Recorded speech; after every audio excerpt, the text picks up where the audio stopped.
नमस्कार विद्यार्थी मित्रांनो, परत एकदा आपलं खूप खूप स्वागत आहे आपल्या सर्वांच्या महाडीबीटी स्कॉलरशिप ऑफिशियल या चॅनलवरती। आणि आज आपण पाहणार आहोत मुख्यमंत्री माझी लाडकी बहीण योजना अर्ज। मग याच्यासाठी कसा अर्ज करायचा, त्यासाठी कुठले डॉक्युमेंट जोडायचे, काय प्रोसेस आहे आणि हा ऍप्लिकेशन आपल्याला कुठे द्यायचं आहे का, कुठून अपलोड करून घ्यायचं आहे का, याच्या संदर्भात सगळी डिटेल्ड चर्चा याच व्हिडिओच्या माध्यमातून करणार आहे। व्हिडिओला बिलकुल स्किप करू नका, पूर्ण व्हिडिओ पाहत राहा।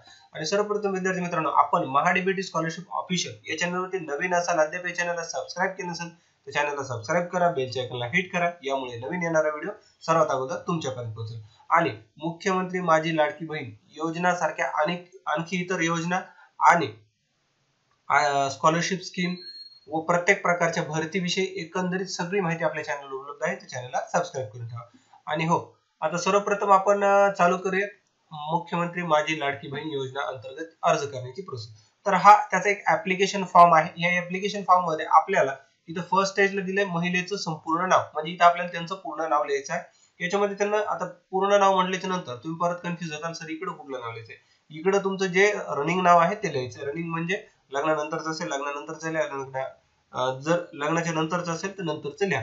त्यानंतर तुम्हाला दोन कॉलम दिलेत, महिलेचे लग्नापूर्वीचे नाव, इथं लग्नाच्या अगोदरचं नाव लिहायचे आणि इकडे लग्नाच्या नंतरचं नाव लिहायचे। आता याच्यामध्ये पहा जन्म दिनांक, त्याच्यानंतर इथं दिनांक, महिना आणि वर्ष, इथं अशा फॉर्मॅट मध्ये तुम्हाला तुमचा जन्म दिनांक लिहायचा आहे, असं इथं मेन्शन केलेलं आहे। त्यानंतर आहे अर्जदाराचं संपूर्ण पत्ता, तुम्ही राहता ते गाव, पोस्ट, तालुका, जिल्हा आणि पिनकोड, एवढं सगळं या पत्त्यामध्ये तुम्हाला इथं लिहायचं आहे। आणि जसं आपण पुढे खालच्या स्टेजला जाऊ, आणखी आपल्याला इकडे बघा काही कॉलम दिले, जन्माचं ठिकाण, आता तुमचा जो जिल्हा असेल तो जिल्हा लिहा इकडे, त्यानंतर गाव किंवा शहर, तर इथं तुम्ही तुमचं गाव लिहा, त्यानंतर ग्रामपंचायत, नगरपंचायत, नगरपालिका जी असेल तुमची तिकडे तुम्ही मेन्शन करू शकता। पिनकोड परत तुम्हाला दिलेला आहे, तो पिनकोड मेन्शन करा। आणि जर कोणाचा अर्जाचा संपूर्ण पत्ता, राहायचा पत्ता आणि जन्म ठिकाण एक असेल तर दोन्ही पण टाकायचे, वेगळा असो एकत्र असो आपल्याला टाकायचं मॅन्डेटरी आहे। त्यानंतर आहे मोबाईल नंबर, मोबाईल नंबर तुमचा जो असेल तो इकडे भरा तुम्ही। त्यानंतर आहे आधार क्रमांक, आधार क्रमांक म्हणजे तुमचा जो आधार कार्ड आहे तो टाका। याचबरोबर आधार कार्डवर आपण आपलं नाव चेंज करून घेतलंय का पहा, आणि ते क्लिअरली आपल्याला इकडे मेन्शन करायचे, कारण की आपल्याला पुढे याच्यामध्ये काही अडचणी येऊ नयेत। आणि सगळ्यात महत्त्वाचं, याच्यामध्ये कुठलाही सिंगल कॉलम ब्लँक ठेवायचा नाही, महत्त्वाचं आहे, लक्षात ठेवा। त्यानंतर सातवं, शासनाच्या इतर विभागामार्फत राबवण्यात येणाऱ्या आर्थिक योजनेचा लाभ घेत आहेत का, होय नाही। आता इथं काय की हे कशामुळे विचारले की यांना सांगितलं की बाबा ही जी स्कीम आहे ही 1500 रुपये दर महिन्याला जे मिळाले आहेत, तर एखाद्या व्यक्तीला ऑलरेडी समजा 2000 भेटतात, 3000 दर महिना भेटतात, तर त्यांना ही इलिजिबल स्कीम नाही। तुम्ही तो व्हिडिओ माझा पाहून घ्या, चॅनलवरती आपण टाकले की डॉक्युमेंट काय लागतात तो व्हिडिओ आहे, स्कीम ओव्हरव्ह्यू तो पण आहे, आणि कोण पात्र कोण अपात्र आहे ते पण पाहून घ्या। तर हे विचारण्याचा क्रायटेरिया काय की दरमहा जर तुम्ही 1500 पेक्षा कमी घेत असाल, फॉर एक्झाम्पल 500 रुपये एखाद्या व्यक्तीला मिळतात, तर मग त्याला आणखी 1000 ह्या योजनेमार्फत मिळू शकतात, म्हणजे एकूण 1500 होऊ शकतात।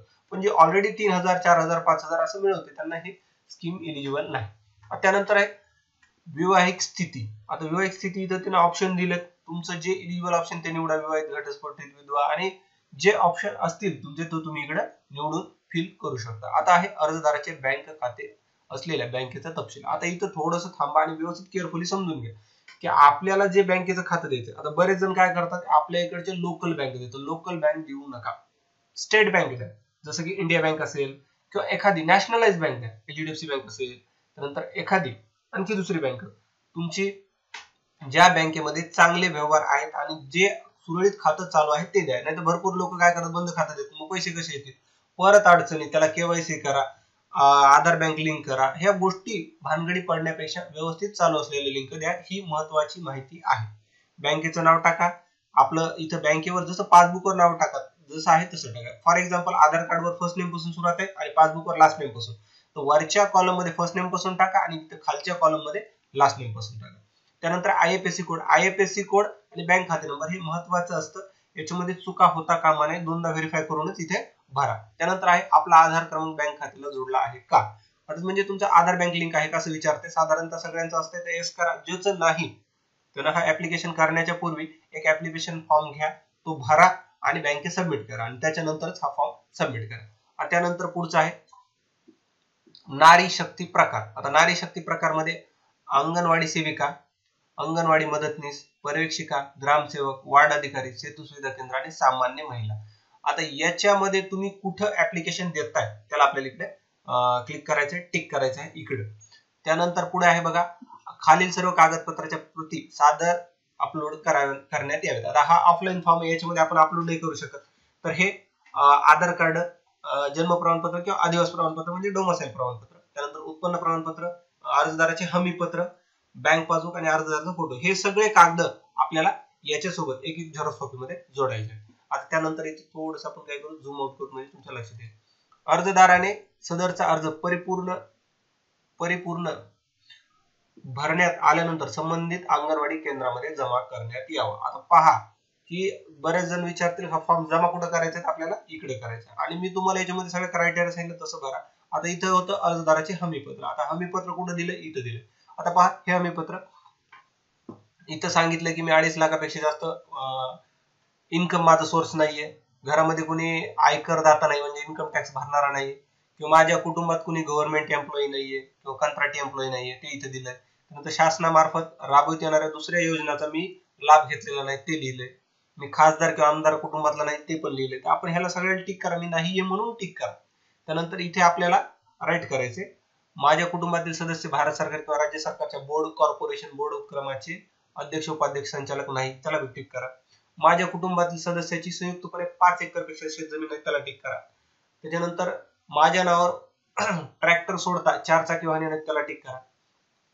आणि इथं त्यांना जे महत्वाची इन्फॉर्मेशन दिली की वरील प्रमाणे मी घोषित करतो की योजना संबंधित पोर्टल ऍपवर आधार क्रमांक आधारित प्रणाली सोबत स्वतःचा प्रमाणीकरण करण्यास आणि आधार प्रमाणीकरण करण्यास माझा आधार क्रमांक, बायोमेट्रिक आणि 1 टाइम OTP माहिती प्रदान करण्याची सहमती देत असेल माझी हरकत नाही. याचा अर्थ समजून घ्या, आपण जे फॉर्म भरतोय त्यासाठी आपल्याला गव्हर्नमेंट काय करते, ऑथेंटिकेशन साठी तुमचे अंगठे घेते किंवा OTP घेते किंवा आधार क्रमांक घेते. ही जी माहिती आहे ही गव्हर्नमेंट घेणार, त्यासाठी माझी काही हरकत नाही असं आपण याच्यामध्ये देत आहे. त्यानंतर सांगितले मुख्यमंत्री माझी लाडकी बहीण योजना ओळख पटण्यासाठी व प्रमाणित करण्यासाठी माझ्या आधार क्रमांकाचा वापर करू शकतात. ओके, मी केवळ शासकीय सेवा योजनेचे लाभ प्राप्त करण्याच्या उद्देशाने अन्य राज्य सेवा केंद्र शासनाच्या विभागाशी माझे आधार KYC वर्णन पुराव्यासहित सहमती देत आहे. म्हणजे आपण जे वरी दिले त्याच पद्धतीने आपण हे काम करतो असं सांगितलं.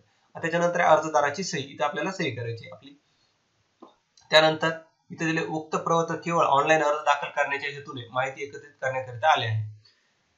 त्यानंतर अर्ज ऑनलाईन पद्धतीने सफलतापूर्वक प्रविष्ट झाल्यानंतर खालील पावती प्रदान करण्यात येईल, तसेच SMS WhatsApp द्वारे सुद्धा पाठवण्यात येईल. म्हणजे आपण जी माहिती भरली फक्त केवळ ऑनलाईन फॉर्म भरण्यासाठी आहे. तर तुम्ही म्हणताल मग ही भरण्याची गरज काय, तर हे अंगणवाडी सेविकाकडे देतोय, तर त्यांची एक जी त्यांच्याकडे आपण दिल्याच्या नंतर ते ऑनलाईन करणार आहे आणि त्याच्यानंतर आपल्याला एक पावती देणार. पावतीचा नमुना दिला इथं की कशा प्रकारे कुणाचा आहे, त्याचा नोंदणी क्रमांक काय आणि त्याची स्वाक्षरी वगैरे सगळं झालं. ऍप्लिकेशन फॉर्म मध्ये सगळं बोलून झालं. आता सगळ्यात महत्वाचं, हा फॉर्म मिळणार कुठे हे सांगणार आहे. त्याच्या अगोदर तुम्ही या व्हिडिओवर, या चॅनलवरती नवीन असाल चॅनलला सबस्क्राईब करा, व्हिडिओला लाईक करा, काय अडचणी असतील कमेंट करा आणि सगळ्यात महत्वाचं हा व्हिडिओ जास्तीत जास्त ज्या व्यक्तीला याच्याबद्दल माहिती नाही त्यांच्यापर्यंत शेअर करणं, ही जबाबदारी आहे तुमची. ओके मित्रांनो, तर आता फॉर्म कुठे भेटणार आहे ते सांगतो.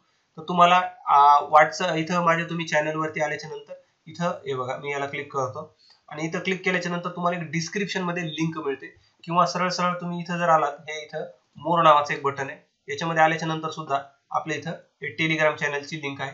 तसंच डिस्क्रिप्शन बॉक्स मध्ये टाकली, तिथून बी या किंवा इथून या किंवा सरळ महाडीबीटी स्कॉलरशिप ऑफिशियल असं सर्च करून सुद्धा तुम्ही टेलिग्रामवर येऊ शकता. इथं आल्याच्या नंतर इथं पहा महाडीबीटी स्कॉलरशिप ऑफिशियल, इथं तुम्हाला टुडे म्हणजे आजची, आज तारीख आहे बघा 2 जुलै 2024, आजची इथं हे ऍप्लिकेशन फॉर्म आहे. ही PDF डाउनलोड करा, सेव्ह करून घ्या आणि प्रिंट काढून तो फॉर्म भरा आणि सबमिट करा.